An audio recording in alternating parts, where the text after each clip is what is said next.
तो hi everyone, कैसे हैं आप सब। आई होप कि सब ठीक होंगे। तो स्वागत है आपका जीके चैलेंज जोन पर। तो डेली हम प्रैक्टिस करते हैं अकाउंटेंसी और बुक कीपिंग के ऊपर। ये जो है टॉपिक हमारा फाइनेंस अकाउंट असिस्टेंट का है। उसी ये 30 नंबर का है, इसलिए हम इस पर ज़्यादा फोकस करते हैं।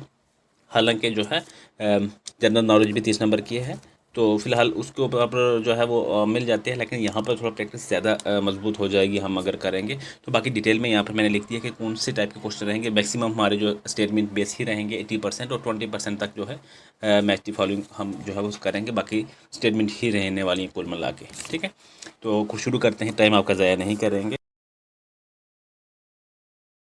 पहला क्वेश्चन है हमारे पास कि consider the following statement regarding financial accounting. जो फाइनेंशियल अकाउंटिंग के रिलेटेड जो है हमारे पास ये स्टेटमेंटें रहेंगी। हमने बतानी है ये सही है ये गलत है, और कोशिश करना साथ में खुद से भी करने की। लास्ट के ऊपर आपने स्टार में जो है कमेंट कर देना है कि कितने आपके जो है वो सही हुए हैं, और आपको स्टार्स की डिटेल लास्ट पे मिल जाएगी, वहाँ से दे देना। ठीक है, स्टेटमेंट पहले में कह रहा है कि financial accounting records only those transaction which can be measured in monetary terms. ठीक है, ये भी राइट स्टेटमेंट है हमारी। सेकंड में कह रहा है कि financial accounting provides financial information mainly to external users like investors, creators और गवर्नमेंट हो गई। तो ये भी ठीक है स्टेटमेंट। ठीक है, यहाँ पर दोनों ही स्टेटमेंट हमारी ठीक हो जाएंगी। हम क्या करेंगे, जो स्टेटमेंट गलत होगी उसको हम एक्सप्लेन करेंगे कि ये क्यों गलत है और कैसी सही जो है वो क्या होनी थी या जो भी था वो हम करेंगे, ताकि हमारा टाइम भी बच जाएगा। जो सही है तो सही है, उसके ऊपर ज़्यादा जो है टाइम हम नहीं लगाएंगे। तो यहाँ पर बहुत ठीक है, तो ऑप्शन ए हमारा राइट हो जाएगा। अगला क्वेश्चन है हमारे पास कि consider the following statement regarding the accounting equation. Statement दो है हमारे पास, जो सही है वो बतानी है हमें। पहले बल्कि सही है या गलत है जो भी है वो हमने बतानी है। पहले में कह रहा है कि every business transactions affects at least two accounts. ठीक है, राइट है, ये सही कह रहा है। सेकंड कह रहा है कि the accounting equation always remains balance after recording A correct transactions. हाँ, ये भी ठीक है, सेकंड वाली भी स्टेट है। यहाँ पर भी हमारी दोनों स्टेटमेंटें ठीक हो जाएंगी, तो both first and second are true. Next question है हमारे पास कि consider the following statements regarding the journal. Journal के रिलेटेड हमारे पास दो स्टेटमेंट हैं, हमें सही हैं गलत हैं बतानी है। पहली स्टेटमेंट में कह रहा है कि journal is known as the book of original entry. ठीक है, राइट है ये। सेकंड कह रहा है कि posting into the ledger is done after recording transaction in the journal. ये भी ठीक है, यहाँ पर भी हमारी दोनों स्टेटमेंट ठीक हो जाएंगी। ऑप्शन ए हो जाएगा राइट आंसर। नेक्स्ट क्वेश्चन हमारे पास यहाँ पर मैच दी फॉलोइंग है। हमने मैच करके फिर उसका आंसर करना, लिस्ट वन को लिस्ट सेकंड के साथ मैच करना है, फिर आंसर करना है। जो है जर्नल जो है किसके साथ जाके मैच करेगा, ये करेगा बुक ऑफ ओरिजिनल एंट्री के साथ, सेकंड के साथ जाके मैच कर जाएगा। लेजर जो है ये मैच करेगा क्लासिफिकेशन ऑफ अकाउंट्स के साथ, ये वन के साथ मैच हो जाएगा। उसके बाद ट्रायल बैलेंस जो है ये as it is arithmetic accuracy के साथ मैच हो जाएगा। कैश बुक है हमारे पास जर्नल एंड लेजर बोथ, ये भी एज इट इज़ जैसे है वैसे ही मैच करेगा।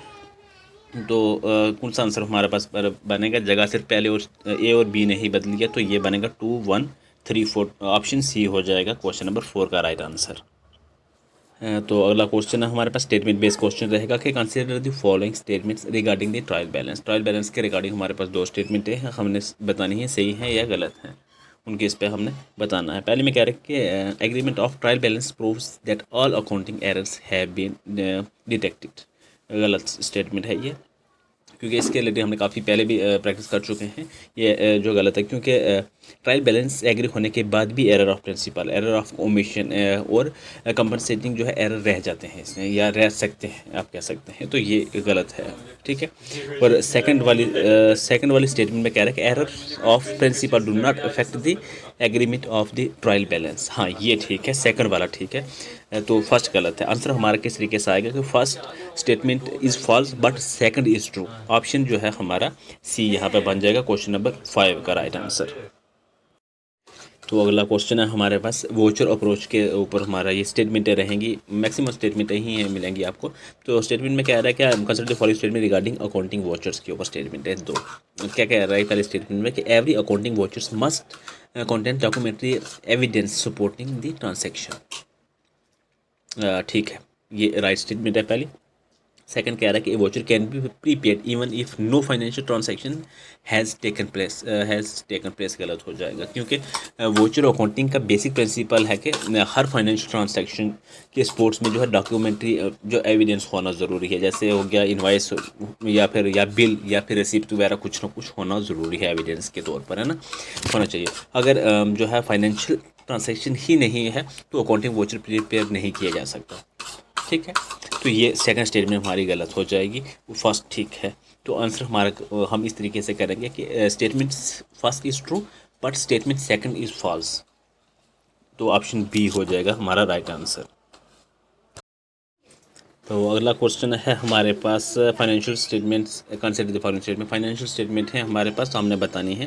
पहले में कह रहा है कि the balance sheet shows the financial position of a business on a particular date, ठीक है ये। उसके बाद कह रहा है कि the profit in loss account show the financial position of a business on a particular date. Financial position नहीं, गलत हो जाएगा, क्योंकि बैलेंस शीट एक स्पेसिफिक डेट पर जो है एसेट्स, लाइबिलिटीज और कैपिटल्स दिखाती है। प्रॉफिट और लॉस अकाउंट एक पीरियड का प्रॉफिट या लॉस दिखाती है, फाइनेंशियल पोजीशन नहीं, ठीक है, ये चीज़ याद रखना। तो सेकंड वाली स्टेटमेंट यहाँ पे हमारी गलत हो जाएगी, इस पर भी। पहली ठीक है, आंसर हमारा बनेगा कि statement first is true but statement second is false. अगला क्वेश्चन है हमारे पास, यहाँ पर जो है मैच द फॉलोइंग है, मैच करना है लिस्ट वन को लिस्ट सेकंड के साथ, करेक्टली मैच करना है।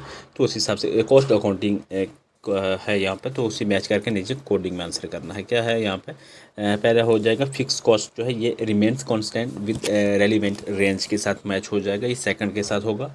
उसके बाद वेरिएबल कॉस्ट जो है ये चेंज विद आउटपुट के साथ होगा। डायरेक्ट मटेरियल जो है ये प्राइम कॉस्ट में जो है मैच हो जाएगा एज इट इज़ जैसे है। और फैक्ट्री रेंट जो है ये मैन्युफैक्चरिंग ओवरहेड ये भी एज इट इज़ ही मैच हो जाएगा। तो आंसर हमारा बनेगा 2 1 3 4।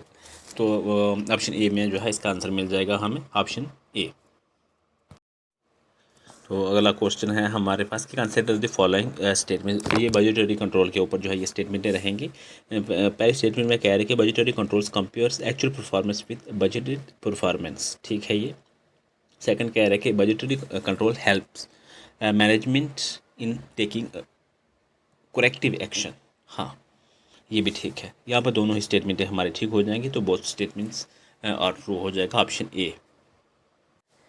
अगला क्वेश्चन है यहाँ पर डायरेक्ट और इनडायरेक्ट टैक्स के ऊपर जो है स्टेटमेंट है हमारी कि पहली स्टेटमेंट, नीचे दो स्टेटमेंट है। पहले स्टेटमेंट में कह रहा है कि the burden of direct tax can not normally be shifted to another person, बिल्कुल राइट है ये। सेकंड कह रहा है कि GST is an example of direct tax, नहीं ये गलत है, क्योंकि जो है जीएसटी एक इनडायरेक्ट जो है टैक्स है, ठीक है, एग्जाम्पल ऑफ इनडायरेक्ट टैक्स है। ये गलत स्टेटमेंट है सेकंड वाली, पहली ठीक है। Statement first is true but statement second is false, option B हमारा यहाँ पर राइट हो जाएगा। अगला क्वेश्चन है हमारे पास, ये स्टेटमेंट बेस किसके ऊपर है कि फाइनेंशियल ऑडिट के ऊपर जो है ये रिगार्डिंग फाइनेंशियल ऑडिट के ऊपर जो है ये स्टेटमेंटें दो रहेंगी। पहले में कह रहा है कि the primary objective of a financial audit is to express an independent opinion on whether the financial statement present a true and fair view, ठीक है, राइट है ये। सेकंड कह रहा है कि a auditor to responsible for preparing the financial statement of the entirety, नहीं गलत हो जाएगी, क्योंकि जो फाइनेंशियल स्टेटमेंट मैनेजमेंट प्रिपेयर करती है जो ऑडिटर नहीं। और जो ऑडिटर का काम उनका एग्जामिनेशन करके इंडिपेंडेंट ओपिनियन देना होता है, ठीक है, इस वजह से सेकंड वाली ठीक है, नहीं सेकंड वाली गलत है, फर्स्ट स्टेटमेंट यहाँ पर ठीक हो जाएगी। तो आंसर इस तरीके से बनेगा कि statement first is true but statement second is false, इस तरीके से हमारा आंसर बन जाएगा। सेकंड क्वेश्चन है हमारे पास, ये सोशल अकाउंटिंग और सोशल ऑडिट के ऊपर जो है ये स्टेटमेंटें रहेंगी दो। Social accounting measures the social and environmental impact of an organisation's activities, ठीक है ये। सेकंड में क्या आ रहा है कि social audit is conducted only to detect accounting frauds in financial statement, नहीं सेकंड वाली स्टेटमेंट हमारी गलत हो जाएगी। सोशल अकाउंटिंग ऑर्गेनाइजेशन की सोशल और इन्वायरमेंट परफॉर्मेंस को जो है मेजर करती है। सोशल ऑडिट को जो है जो ऑब्जेक्टिव सिर्फ फाइनेंशियल फ्रॉड डिटेक्ट नहीं करना होता, इसके जो बल्कि जो है बाकी भी सोशल जो ऑब्जेक्टिव्स हैं, अकाउंटेबिलिटी एवेल्यूएट करना भी जो है इसी का काम है। तो इस वजह से ये सेकंड वाली स्टेटमेंट हमारी गलत है, जो पर्टिकुलर यहाँ पर बताया है। तो फर्स्ट ठीक है यहाँ पर। तो क्या हमारा किस तरीके से आंसर बन जाएगा कि first statement is true but second statement is false, तो ये ऑप्शन बी हो जाएगा क्वेश्चन नंबर 12 का राइट आंसर। अगला क्वेश्चन है कि यहाँ पर स्टेटमेंट कौन से statement base cash base single entry system के ऊपर जो है ये स्टेटमेंट रहेंगे। पहले में कह रहा है कि under the cash base accounting system income is recognised only when cash is received. ठीक है, ये राइट है। सेकंड में कह रहा है कि expenses are recognised only when cash is paid. हाँ, ये भी ठीक है। यहाँ पर दोनों स्टेटमेंटें हमारी ठीक हो जाएंगी, बोथ स्टेटमेंट्स। तो ऑप्शन ए हो जाएगा क्वेश्चन नंबर 13 का राइट आंसर। अगला क्वेश्चन है हमारे पास, यहाँ पर मैच करके हमने बताना मैच द फॉलोइंग क्वेश्चन है रहने वाला लिस्ट 1 को लिस्ट 2 के साथ। PFMS जो है ये किसके साथ मैच कर जाएगा? रियल टाइम फंड मॉनिटरिंग के साथ एज इट इज़ है।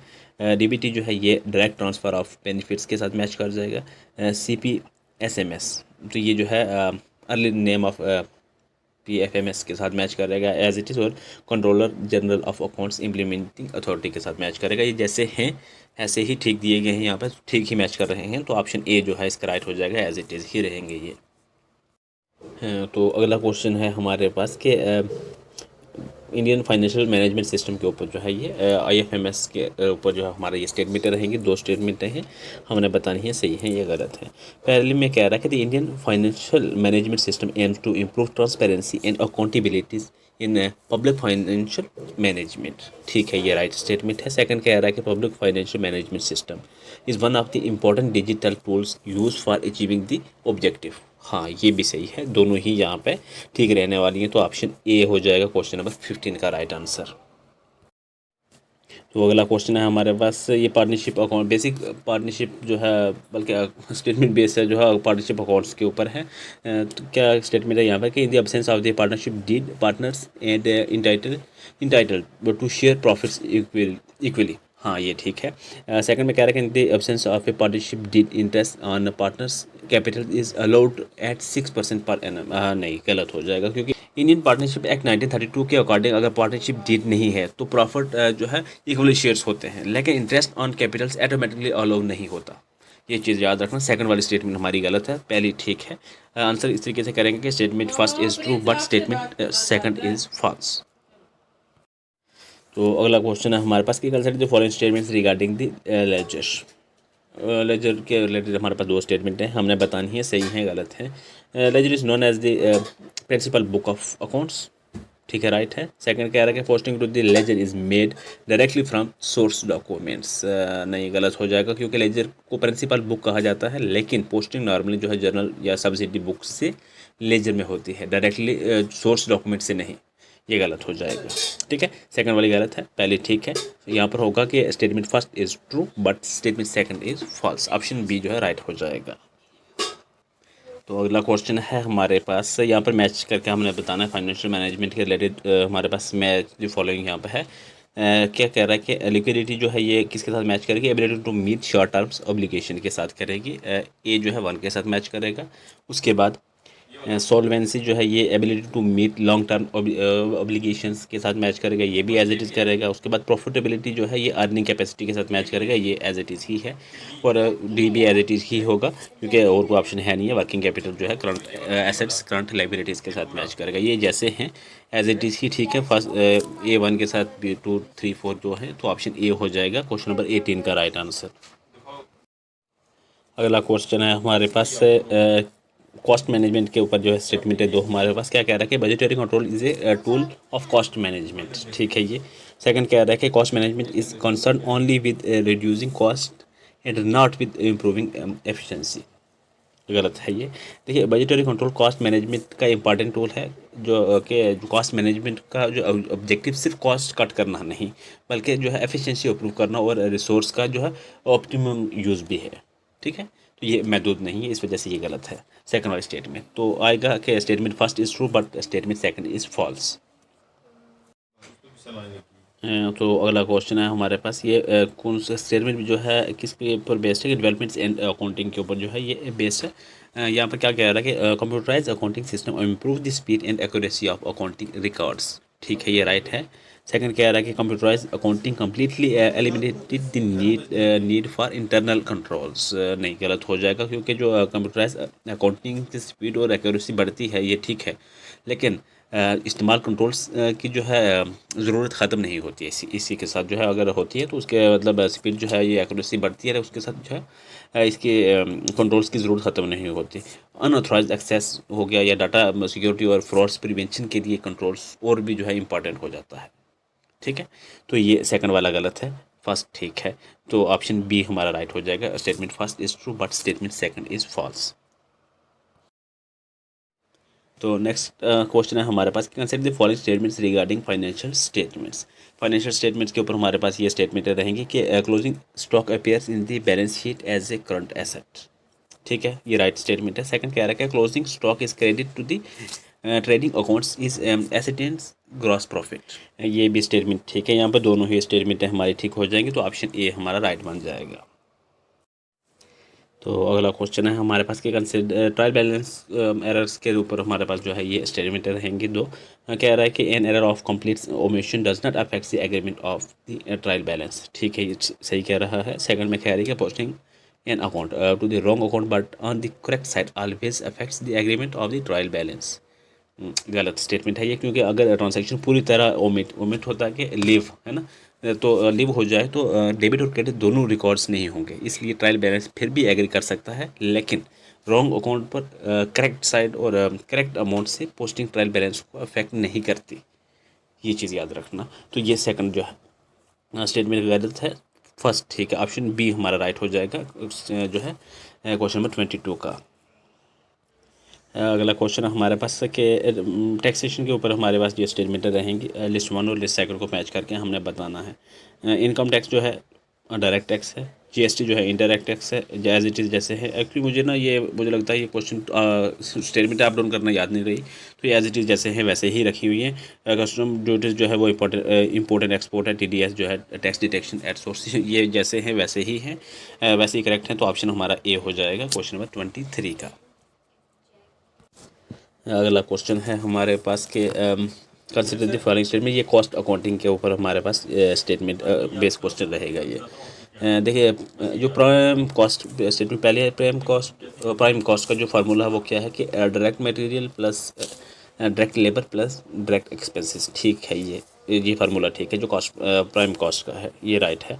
सेकंड कह रहा है कि फैक्ट्री ओवरहेड और इंक्लूडेड द प्राइम कॉस्ट, नहीं गलत हो जाएगा। जो फैक्ट्री ओवरहेड को प्राइम कॉस्ट में इंक्लूड नहीं किया जाता, उन्हें ऐड करके जो फैक्ट्री या वर्क कॉस्ट जो है वो निकाली जाती है, लेकिन इन्हें इंक्लूड नहीं किया जाता उसमें, जो प्राइम कॉस्ट है उसमें नहीं किया जाता। तो ये सेकंड वाली स्टेटमेंट गलत है। यहाँ पर भी स्टेटमेंट हमारे पास पहले ठीक है, सेकंड गलत है, तो ऑप्शन बी राइट हो जाएगा। नेक्स्ट क्वेश्चन है हमारे पास पीएफएमएस के ऊपर जो है ये क्वेश्चन रहेगा, consider the following statement regarding PFMS. ठीक है, स्टेटमेंट में कह रहा है कि पहली में कह रहा है कि PFMS facilities electronic payment directly into beneficiaries bank account under eligible government schemes. ठीक है, ये राइट है। सेकंड में कह रहा है कि PFMS is used only by central government ministry and can not be used by the state government और इम्प्लीमेंटिंग एजेंसीज। ये गलत हो जाएगा, क्योंकि ये कोई सीमित नहीं है। जो है पीएफएमएस का यूज़ डायरेक्ट जो है बेनिफिट ट्रांसफ़र अकाउंट में जो गवर्नमेंट फंड ट्रैकिंग के लिए होता है, ये ठीक है। उसके जो है यूज सिर्फ सेंट्रल मिनिस्ट्री तक सीमित नहीं होता। ठीक है, स्टेट गवर्नमेंट और इम्प्लीमेंटिंग एजेंसीज वगैरह हैं वो भी इस स्कीम के हिसाब से जो उसका यूज़ कर सकती हैं, सिर्फ जो है सेंट्रल गवर्नमेंट नहीं। ठीक है, ये गलत स्टेटमेंट हो जाएगी सेकंड वाली। यहाँ पर भी अगेन सेकंड गलत है, फर्स्ट ठीक है, तो स्टेटमेंट ऑप्शन बी हो जाएगा 25 का राइट आंसर। नेक्स्ट क्वेश्चन हमारे पास यहाँ पर असर्शन और रीज़न भी आया है बीच में कि बजटरी कंट्रोल के ऊपर है। असर्शन में कह रहा है budgetary control helps management identify deviations between actual and plant performance. ठीक है, ये राइट असर्शन ठीक है। रीज़न में कह रहा है कि variance analyse is an important technique use A budgetary control. ठीक है, ये भी राइट है, और ये एक्सप्लेन भी कर रहा है कहीं ना कहीं असर्शन को। इसी हिसाब से आंसर भी करेंगे, both A and R true and R is the correct explanation of assertion. तो अगला क्वेश्चन है हमारे पास ये फाइनेंशियल ऑडिट के ऊपर ये क्वेश्चन रहने वाली है, स्टेटमेंट टेबल के रहने वाली है। क्या कह रहा है कि internal audit is conducted by employees और internal auditor appointed by the management. ठीक है, ये राइट स्टेटमेंट है। सेकंड कह रहा है कि statutory audit is mandatory for every small proprietorship business in India, नहीं, गलत हो जाएगा ये। स्टैट्यूटरी ऑडिट हर जो है प्रोप्राइटरशिप्स के लिए जो है मैंडेटरी नहीं होता, ये एप्लीकेबल लॉयर्स या प्रेस्क्राइब्ड लिमिट्स पर डिपेंड करती है, या करती है, करता है, जो भी आप कर सकते हैं। तो ये कुल मिला के ये सेकंड वाली स्टेटमेंट यहाँ पे गलत स्टेटमेंट दी गई है, ठीक है। तो पहले ठीक है, सेकंड गलत है स्टेटमेंट, तो इसी हिसाब से हमारा आंसर भी यहाँ पर बी हो जाएगा, क्वेश्चन नंबर 27 का राइट। अगला क्वेश्चन है हमारे पास कि डेवलपमेंट इन अकाउंटिंग के रिलेटेड हमारे पास ये मैच करके हमने बताने हैं लिस्ट 1 को लिस्ट 2 के साथ। क्लाउड अकाउंटिंग जो है ये मैच कर जाएगी इंटरनेट बेस्ड अकाउंटिंग सिस्टम के साथ। ईपीआर जो है इंटीग्रेटेड बिजनेस मैनेजमेंट सॉफ्टवेयर के साथ करेगी। आर्टिफिशियल इंटेलिजेंस यानी कि एआई जो है ऑटोमेशन ऑफ अकाउंटिंग टास्क के साथ मैच हो जाएगा। ब्लैक चेन जो है ये secure and tamper resistant digital records के साथ मैच करके ये भी एज इट इज़ जैसे हैं वैसे ही मैच करेंगे, तो ऑप्शन ए हो जाएगा 1 2 3 4 इसका राइट आंसर। तो अगला क्वेश्चन है हमारे पास यहाँ पर स्टेटमेंट बेस्ड क्वेश्चन ही रहेगा। डबल एंट्री सिस्टम के ऊपर जो है ये स्टेटमेंट जो है बनी हुई है। क्या कह रहा है यहाँ पे कि पहली स्टेटमेंट है कि under the double entry system the total debit amount must always equal to the total credit amount for each transaction, ठीक है, राइट है। सेकंड कह रहा है कि the double entry system completely eliminates the possibility of accounting fraud, बिल्कुल सही है। देखिए डबल जो एंट्री के बेस रूल जो है डेबिट इक्वल जो है क्रेडिट, ठीक है, लेकिन इस सिस्टम के बावजूद फ्रॉड की जो है मैनिपुलेशन की पॉसिबिलिटीज़ पूरी तरह ख़त्म नहीं होती, ये याद रखना। इंटरनल कंट्रोल्स और जो एडिट भी ज़रूरी होते हैं इसके लिए, ठीक है। तो ये सेकंड जो है हमारी स्टेटमेंट गलत यहाँ पर हो जाएगी, तो यहाँ पर भी हमारा ऑप्शन बी राइट हो जाएगा। Statement 1 is true, statement 2 is false. अगला क्वेश्चन हमारा ये भी स्टेटमेंट बेस्ड क्वेश्चन है और फाइनेंशियल स्टेटमेंट है ये, उसके ऊपर रहेगा। डिप्रिसिएशन पहले स्टेटमेंट में कह रहा है कि depreciation is charge to the profit and loss account as the expense, बिल्कुल करेक्ट है ये। सेकंड कह रहा है कि charging depreciation helps in determining the correct profit for the accounting period, ये भी ठीक है। तो यहाँ पर दोनों ही स्टेटमेंटें हमारी ठीक हो जाएंगी। यहाँ पर ऑप्शन ए हो जाएगा, बोथ स्टेटमेंट्स आर ट्रू। तो इसके साथ हमारे क्वेश्चन भी यहाँ पर ख़त्म हो जाएंगे। ये क्वेश्चन ऑफ द डे आपके लिए रहता है, डेली क्वेश्चन एक लास्ट आपके लिए रहता है ताकि आप जो है इसका आंसर कमेंट में कर सकें। अगर नहीं पता होगा तब भी आप जो है इसके सर्च करके करेंगे तो आपको ये ऐसे क्वेश्चन जो है नहीं बोलने वाले, ठीक है। इस क्वेश्चन का ट्रायल बैलेंस के ऊपर ये स्टेटमेंट रहने वाली है, आपने बतानी है सही है गलत है वो आपने बताना। और यहाँ पर आपने जो है स्टार के ऊपर आपने रेटिंग देकर कि आपने कितने क्वेश्चन ठीक है उसी हिसाब से अपनी रेटिंग करना और जो है नीचे कमेंट में कर देना, स्टार में कमेंट कर देना कि इतने स्टार आपने दिए, तो मैं समझ जाऊंगा कि आपका स्कोर कितने से कितने के बीच में रहा है, ठीक है। तो थैंक्स फॉर वाचिंग, मिलते हैं नेक्स्ट लेक्चर में।